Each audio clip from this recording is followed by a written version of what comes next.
กับทักทายสบายดีเด้อพ่อแม่พี่น้องนะฝากกดไลค์กดแชร์กดติดตามเฮาหน่อยนะทุกคนวันนี้ก็เป็น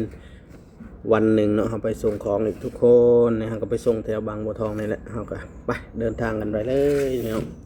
นี่ตอนนี้เฮาก็มาฮอดแถวบางบัวทองเนาะนี่ยังพันฮอดเนาะกำลังฮอดแถวเวกเกตโลตัสไซน้อยแถวนี้แหละทุกคนนี่ใครอยู่แถวนี้คอมเมนต์หน่อยเด้อทุกคนใครอยู่แถวโลตัสไซน้อยคอมเมนต์บอกเราได้นะทุกคนเดี๋ยวไปดินน้ำ หยอกๆในตอนเราก็เดินทางกันต่อทุกคนนี่ตัดภาพมาตอนจะหอดทางเขาเนาะเราไปทางลัดเนาะทุกคนนี่มันจะเขาบนตรงปลายนี่แหละนี่ก็เดินทางกันไปกัน2 คนทุกคนนี่เขามาเลยนะหอดทางเขามาเลยเติบเลยทุกคนนี่ทุกคนนี่เราก็นั่งแบบชิวๆนะกินแหนมค้ามในปากนะลูกพี่ขับรถเชยเขาก็หย่ำก๊อบแก๊บทุกคนเอ้ยแบบนั่งแบบสบายเลยทุกคนเนี่ยรถไฟแล้วทุกคนเดินทางกันไปต่อเนาะนี่เข้ามาลึกนะเข้ามาแล้วทุกคนยังไม่ฮอดบอลเนี่ยนะเนี่ยใกล้จะฮอดแล้วเดินทางประมาณ10 โมงทุกคนออกมาตลาด9 โมงตันกับเบอร์ใกล้ดอกจากบอลที่ตั้งชานอยู่ใกล้ๆกันทุกคนนี่ถ้าทุกคนเบิ่งนี่เขาก็เบิ่งแผนที่ทุกคนไปตามแผนที่ที่เขาให้มาได้ทุกคนเลยเบิ่งหลังจากเบิ่งแผนที่ก็อยู่ตะนาเฮาแน่เนาะเขาก็ชะลอรถหน่อยนึงรถติดไฟแดงนี่ฮอดเลยทุกคนมันจะเป็นแบบเมียงวะแบบปั๊มว่าปั๊มโบแมนปั๊มเลยทุกคนเพราะมันปั๊มนี่แหละประเทศใหม่ผังทรายของบางบัวทองเนาะนี่เขาก็จำบริษัทเบิ่งไปทุกคนเบิ่งเขาก็ฮอดบอดเลยนะทุกคนนะเราก็ลงไปขายตูทุกคนนี่ฮอดบอลโอ้ใหญ่ทุกคนผู้เจ้าเขายังพันมาทุกคนเราก็จะรอเนาะหลังจากเขารอเขาจะไปพาทุกคนเลาะเบิ่งที่บอลตังนี่บอลตังเขาใหญ่ทุกคนนี่แท่นเขาใหญ่มากเลยทุกคนเพราะมี2 หลังนี่ครับถ่ายเบิ่งนี่ใครเคยคุ้นเคยเท่านี้หลังจากนี่เกือบทุกคนเกือบเกิดเหตุเกือบรถเหยียบเหล็กตะปูนี่ทุกคนนี่เกือบสอดนี่เห็นบ่ป้อดีที่เราเห็นก่อนทุกคนเขาก็สั่งลูกพี่ถอยรถออกหน่อยนึงเกือบทุกคนหลังจากนั้นเขาก็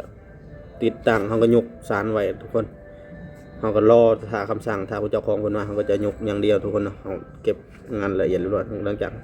ลูกพี่ก็นั่งอยู่คอเวลาไปกินก๋วยเตี๋ยวทุกคนเขาบอกสั่งก๋วยเตี๋ยวเนื้อทุกคนนี่ก๋วยเตี๋ยวเนื้อลุงเอายังเอาก๋วยเตี๋ยวเนื้อเหมือนกันทุกคนเขาก็มารีวิววงพระเพิ่นขายพระไปน้ำด้วยนะทุกคนนะสนใจเดี๋ยวฝากเบอร์เพิ่นให้นี่เขาก็หลังจากถ่ายนี่คนบ่หลายทุกคนเที่ยงเลยหิวข้าวมากทุกคนขอกินก๋วยเตี๋ยวเนื้อบอกว่ากินก๋วยเตี๋ยวเนื้อนี่ลุงก็กินก๋วยเตี๋ยวเนื้อกันทุกคนนี่หน้าตามันยังได้พอเป็นตากินทุกคนนี่โอ้ยมาทุกคนมากินน้ำบาบอยมาขออนุญาตเด้อทุกคนเด้อถ้าวาจาคำใดพูดว่าบ่สุภาพพูดไม่สุภาพก็ขอโทษขออภัยหลายเด้อทุกคนไปกันเลยกินก๋วยเตี๋ยวกันต่อขออนุญาตกินก๋วยเตี๋ยวกันทุกคนนี่ลูกชิ้นงับลูกชิ้นในเพิ่นก็หัวเราะหน้ามืดตาลายเลยหิวเข่าทุกคนกินยำไปคุยกันไปทุกคนฝากทุกคนคอยคอมเมนต์คอยกดไลค์กดแชร์นะเด้อทุกคนเด้อเพื่อเป็นกำลังใจให้บ่าวบอยคลิปต่อไปทุกคนเดี๋ยวบ่าวบอยจะเฮ็ดคลิปให้ทุกคนเบิ่งได้ติดตามชมคลิปแต่ละคลิปนะทุกคนเนาะบ่าวบอยก็ยังบ่เก่งเนาะมือใหม่นะทุกคนเนาะนี่ผักทุกคนเนาะจากนั้นเขากินไปนั่งไปมือก็บ่ล้างนะทุกคนมือเปื้อนอย่ามันกินไปคนสู้ชีวิตมันเป็นไปนี่แหละทุกคนบ่ได้ซีเรียสกินอย่างเดียวเลยอร่อยทุกคนก๋วยเตี๋ยวเนื้ออ่อนๆร้านนี้บ่แม่นต้องว่านะทุกคนอร่อยนะ แซ่บทุกคน บ่อยๆก็กินไปได้หลายนะทุกคนนะครับ ถ่ายให้ลุงเบิ่งโอ้ลุงกินโอ้ลุงว่าแซ่บลุงว่าแซ่บหลายลุงว่าแซ่บหลายลุงว่ากินนะลุงกันในลุงคุยไปโอ้อร่อยเพิ่นว่าหลังจากกินแล้วเขาก็เกียมยกของเนาะมาเนี่ยเนาะผู้เจ้าเพิ่นมาเนี่ยเขาก็ยกทำตัดภาพมาตอนยกเลยทุกคนนี่เขาก็ยกของยกเสาไปก่อนทุกคนยกเสานี่ผู้เจ้าเพิ่นและยืนรอเนี่ยผู้เจ้าเขาเนี่ยนะ เขากำลังทำพิธีเขาก็จะรอเนาะวางเสาแล้วเขาก็ยกโตสารมาเลยเนาะทุกคนเพราะว่าเขาเก็บรายละเอียดเรียบร้อยแล้วเขามีแต่ยกวางใส่แล้วก็วัด ให้เพิ่นเนาะ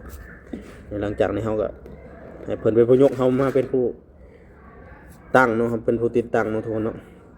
คือแสดงว่าเก่งเติมเนาะใครสนใจก็ติดต่อหาบ่าวบอยได้นะทุกคนส่งทั่วกรุงเทพต่างจังหวัดก็ส่งเดี๋ยวจะฝากเบอร์โทรแกให้ทุกคนนี่ทุกคนเฮาก็ส่งมานะนี่เป็นหลังที่2แล้วนะ